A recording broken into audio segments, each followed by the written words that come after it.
첫 번째 단어 중복순열 공부해 봅시다.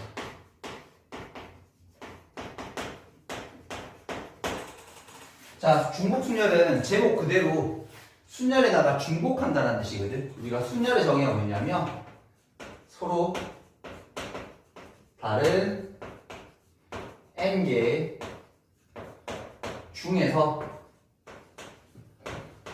r개를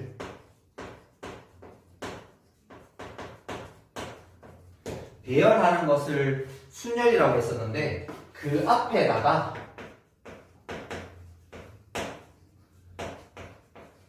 중복호형이라는 요 단어가 포함이 되어 있는다.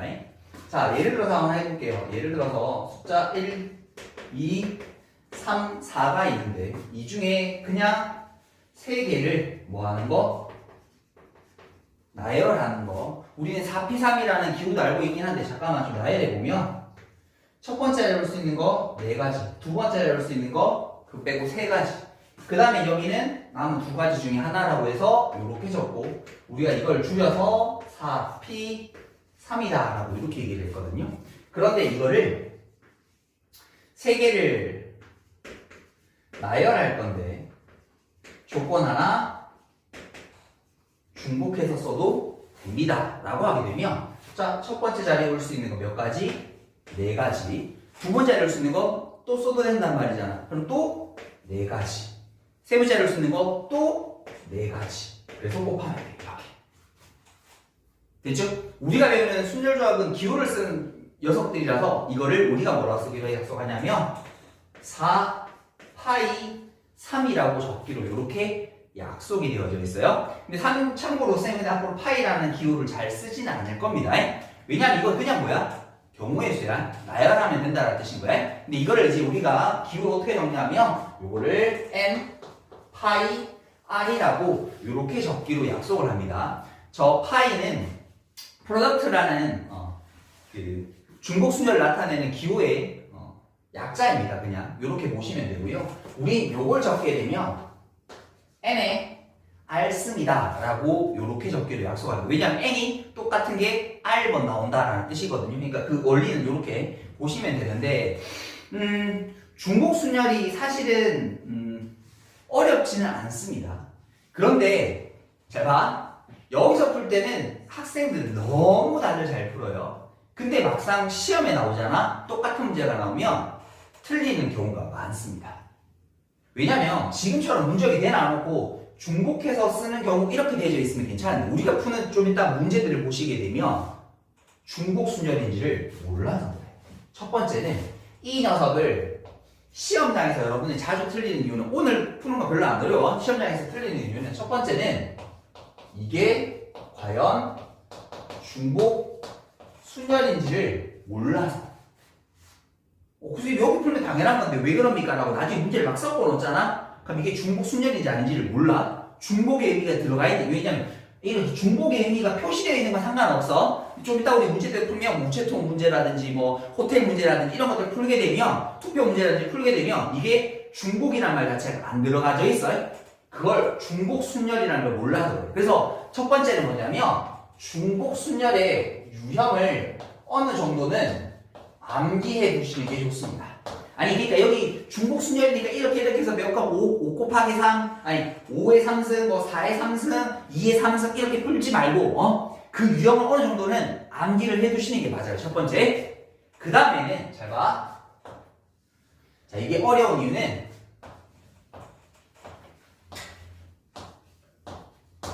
이게 헷갈려. 뭐 이게 너무 당연한 거 아닙니까? 쌤 이 녀석을 적어주게 되면 얘가 4에 3승 되는 거 아니에요 라고 반드시 얘기하잖아. 이거 너무 당연한 진리인 거 아니야? 이거 당연한 거 아니야? 근데 나중에 여러분 문제 풀어보시면 4의 3승인지 3의 4승인지를 헷갈려하는 경우들이 많아요. 자, 그래서 첫 번째는 중복순열인 걸 모를 때는 유형을 암기하는 게 좋다 그랬잖아. 어느 정도 암기하는 게 좋아. 근데 이 녀석을 해결하려면 여러분들이 함수를 생각하시면 조금 도움이 되십니다. 중복순열의 아주 대표적인 유형이 함수의 개수 묻는 문제거든요. 잠깐만 거기 들어오세요. 자, 여기 예를 들어보도록 할게요. 자, x라는 녀석이 1, 2, 3, y라는 녀석이 1, 2, 3, 4가 있는데 이렇게 대응되는 함수가 있을 때 이 녀석의 함수의 개수 물어보면 이거 모르시는 분 없죠? 여기다 뭐라고 해? 얘가 짝대기 줄 수 있는 거 4가지 중에 하나, 얘가 짝대기 줄 수 있는 거 4가지 중에 하나, 이거를 4가지 중에 하나. 그래서 얘를 다 곱하면 함수의 개수는 4의 3승이네. 자, 이 녀석을 3의 4승이라고 부르는 인간 있어 없어? 없어. 왜 그런지 알아? 왜 그런지 알아? 이 함수 문제를 왜 안, 이거 두 개를 왜 안 헷갈리냐면 방향이 정해져 있어서 그래. 함수는 누가 누군가에게 짝대기를 준다라는 의미가 내포되어 있어서 그래. 우리가 자 하나를 문제를 풀어볼 건데 자 여기 이런 거야. 예를 들어서 여기 또 문제 하나 더 만들어 볼게. 자 여행객이 3명이 있어. 어느 날 놀러 갔어. 그 나라에 호텔이 4곳이 있어. 자, 여행객이 호텔에 투숙하는 방법에서 이게 중복 순열이야. 됐죠? 좀 이따가 나중에 여러분 외우는 것 중에 하나일 거야. 요거 호텔 투숙하는 방법인데 그럼 이게 이제 문제가 이거야. 3의 4승이니 4의 3승이. 이제 이거를 생각해야 돼. 됐니? 아니 이런 것들 화살표가 정해져 있거나 어떻게 나열해야 되는 게 정해진 것들은 여러분들 결코 어려운 상황이 아니야. 근데 이런 부분이 어렵단 말이야. 그럼 이걸 어떻게 되냐면 잘 말이야 얘들 말이. 자 여행객을 A, B, C라고 하고 호텔을 A, B, C, D라고 하면 자 봐. 네가 갈 곳 4개를 정하는 게 맞겠어? 호텔에 올라온 3명 중에 하나 고르는 게 맞겠어? 여행객이 호텔을 지정하는 게 맞는 거지. 화살표가 어떻게 이루어지겠어? 여기서부터 이 방향으로 이루어져야 되는 거 아니야? 무슨 말인지 이해되니? 아니 여기에는 지금 함수라고 되어 있는 건 화살표 방향이 주어져 있으니까 헷갈릴 일 없지만 우리가 정하는 중복순열 문제에서는 누가 누구를 택하는 방법인지에 대한 것들을 생각하시게 되면 이 두 번째가 3의 4승인지 4의 3승인지가 해결이 된다고. 무슨 말인지 이해돼? 당연한 말이야. 이걸 문제 바꾸면 이거 다른 문제로 바꾸면 얘들 말이 편지가 3개 있어? 우체통이 4개 있어요? 우체통이 편지 집어넣은 거 몇 가지입니까? 3의 4승입니까? 4의 4승입니까? 이거 물어본 거야? 그럼 얘들 말이 편지를 들고 있는 애들이 우체통 뭐 집어넣을지 결정하는 거지. 우체통이 편지를 이거 할까 이거 할까 결정하는 거 아니란 말인 거지. 화살표가 어느 방향인지 함수를 생각하시면 돼. 함수처럼 방향을 생각하시면 돼. 그럼 얘들아 얘가 선택할 수 있는 거 몇 개지? 호텔 4개 중에 하나 고를까? 얘도 호텔 4개 중에 하나 고를까? 호텔 4개 중에 하나 고를까? 다른 특별한 조건 없으니까 똑같은 데 보고도 상관없는 거잖아. 맞지? 여기 안에 중복의 의미가 들어져 있다고. 이걸 일단 먼저 뭐라 해야 돼? 중복순열이라는 걸 알아야 될 거고 얘가 3의 4승인지 4의 3승인지 체크하려면 반드시 뭘 체크해야 돼? 방향을 체크하셔야 돼. 함수처럼 정의역, 공역처럼 누가 누구에게 짝대기를 주는지를 의미를 조금 생각하시면서 이 두 가지를 유심히 생각하시면서 이 단원의 문제를 푸셨으면 좋겠습니다. 그래야 이 단원이 완벽하게 공부가 되십니다. 되겠죠? 그럼 요거는 4의 3승이라는 거 충분히 우리가 생각해 보실 수 있겠죠. 됐나요? 이 두 가지가 핵심인 거다. 자, 그럼 이제 문제 한번 풀어볼게요. 여러분 필수예제 1번부터 한번 봅시다. 거기 필수예제 1번. 1번을 한번 보시니까 첫 번째 5명의 학생이 이렇게 주어져 있고 3개의 학급이 이렇게 있습니다. 이때 반을 배정하는 경우의 수. 됐죠? 여행객 호텔 찍은 거랑 사실은 일맥상통한 문제인 거죠. 됐죠? 그럼 얘들아 학생 5명한테 뭐 하는 거야?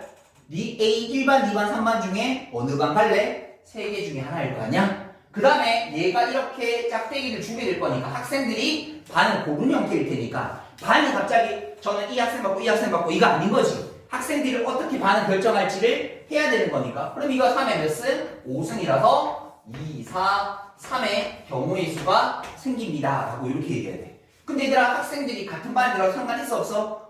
없지. 왜냐면 거기 보면 뭐라 돼 있어? 한 명도 배정되지 않은 반이 있을 수 있다는 것, 한 반에 몰빵해도 상관 없다는 말이 되잖아. 걔들 선택에 중복의 의미가 들어져 있다는 얘기인 거야. 됐니? 다시 두 번째 거 보도록 할게요. 자, 두 번째 거 보시게 되면 4개의 동아리가 4개 동아리 그 다음에 영화 ABC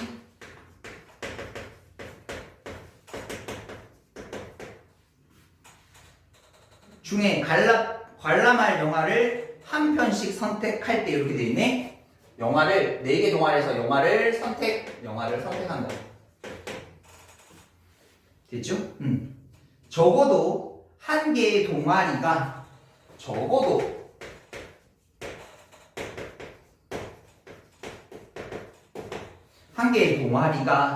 A를 관람하는 경우의 수. 이렇게. 자, 그럼 얘들아 말해. 일단 첫 번째는 거기 지금 보다시피 관람하지 않은 영화가 있을 수 있다는 건 모든 녀석들이 다 A만 봐도 되고 B만 봐도 되고 C만 봐도 되는 거지. 그럼 이거 화살표 방향이 어떻게 되겠어? 동아리 애들이 영화를 선택해야 되는 구조가 아니겠어? 맞아요. 그러면 쟤들이 선택할 수 있는 거 3가지. 얘도 3가지. 3의 4승이어야 되겠지. 쌤 말 이해되나? 그런데 잘 봐. 여기 지금 보면 우리 이제 확통에서 아주 많이 보게 될 적어도라는 표현이 있는데, 자, 쌤이 적어도는 수학에서 최소한으로 바꾸라고 했었습니다.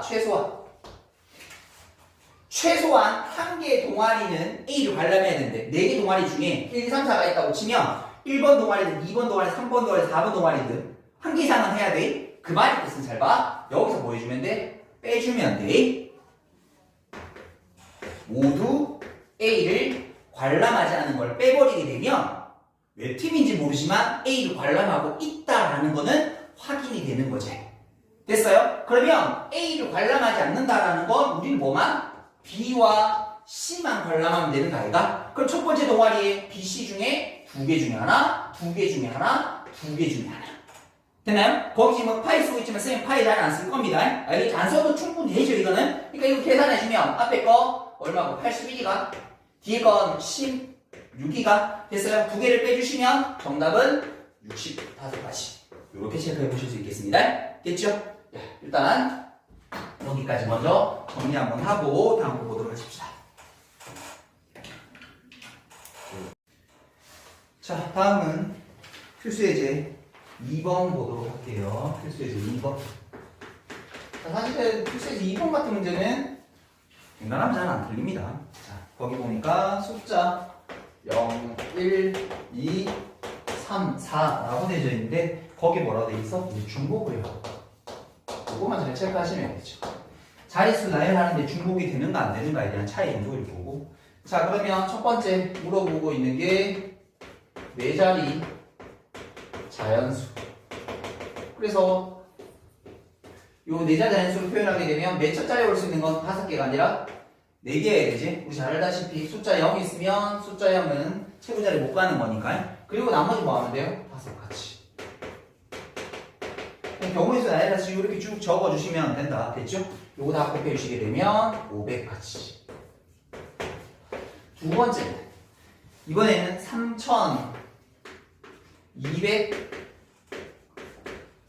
3200보다 큰 자연수의 개수. 이렇게 되어 있습니다. 그럼 3200보다 큰 경우니까 그걸 가지고 이제 나열하면 돼. 그럼 뭘로 시작하는 숫자? 4로 시작하는 숫자는 3200보다 다 큰 거 맞죠? 이거 다 체크하시게 되면 여기 올 수 있는 거 몇 가지? 5가지. 됐나요? 요거 총 몇 가지? 125가지가 될 거고.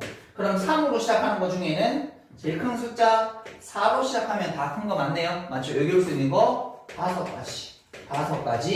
25가지. 3 가능하죠? 중복되는 거니까 3도 써도 된다. 그리고 여기 올 수 있는 거 5가지. 25가지. 됐나요? 자, 그 다음에는 또 뭐 있노? 3으로 시작해서 그 다음에 2겠네요. 이렇게. 됐죠? 2로 시작할 수 있는 숫자들 중에는 잘 봐. 여기 올 수 있는 게 총 5가지랑 5가지일 건데 그 중에 하나 빼셔야 됩니다. 왜? 뭐 들어간 거 얘들아? 여기다가 0 들어간 거는 그 안에도 포함이 되죠. 있죠? 근데 이거보다 크다라고 했었으니까 걔는 빼야 된다. 맞죠? 그래서 요거 싹 다 더하면 될 테니까 요거 125 더하기 75라고 두고 거기다가 빼기 1 표시하시면 되겠습니다. 그래서 정답은 199가지. 됐나요? 오케이. 됐습니다. 그 다음에 아까 나와 있는 함수의 개수. 이런 거 많이 봤던 거라서. 그러니까 여기 중복순열은 얘들아 기호의 의미보다는 어떨 때 중복순열 쓰고 아까 앞에 보면 얘들아 뭐 이거 우체통 문제도 있고요. 뭐 사실은 거기 보면 깃발 문제도 있고요. 뭐 반 선택하는 것도 있고요. 수업 선택하는 것도 있고요. 아까처럼 호텔 투숙도 있고요. 투표 문제도 있거든. 여기 지금 투표는 이번에 없어졌네. 아마 뒤쪽에 있지 싶은데 투표 문제들도 중복순열이 되기도 하고요. 그러니까 그런 것들 케이스를 어느 정도 좀 외우고 계시더라고요. 아, 이건 이렇게 푸는 거야. 이건 이렇게 중복순열이야. 라고 어느 정도 암기하듯이 외우고 계시는 게 좋습니다. 그러니까 나머지 것들은 이렇게 중복되어 있다 숫자 나열하는 거라든지 함수 개수는 충분히 느낌을 가지고 계신 거라서 크게 걱정하실 필요는 없습니다. 사실 중복순열은 알고 아까 뭐 헷갈리는 부분만 다 체크하시면 잘 안 들리세요.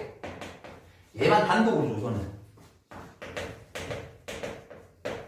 자, 이렇게 되어 있을 때 1번 첫 번째 x에서 y로 대응되는 함수의 문제. 그러면 a가 짝대기 줄 수 있는 거 4가지.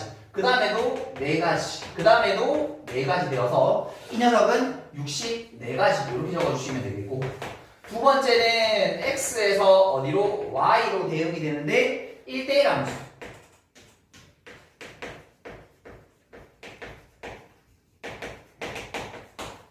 1대1 함수인 거니까 얘가 갈 수 있는 거 4가지. 그 다음에 갈 수 있는 거 똑같은 거 못 주니까 3가지, 두 가지가 되어서 4p3이랑 똑같아지게 되죠. 그럼 요거 몇 가지? 24가지. 마지막 세 번째 보시게 되면 x에서 y로 대응이 되는데 fa가 2인 함수를 이렇게 물었다. 그럼 뭐 하면 돼? 얘를 먼저 짝대기를 주면 되죠. 결정된 거. a가 어디로 가는 거야? 2로 가겠다라고 주어져 있고, 나머지의 경우만 체크하면 되죠. 얘가 할 수 있는 거 4가지, 얘가 할 수 있는 거 4가지. 그래서 16가지. 이렇게 체크해 주시면 되겠습니다. 함수가 대표적인 중복 순열이 문제라서 이렇게 된다. 자, 요거 일단 먼저 정리 한번 또 하고 다음 거 한번 보도록 할게요.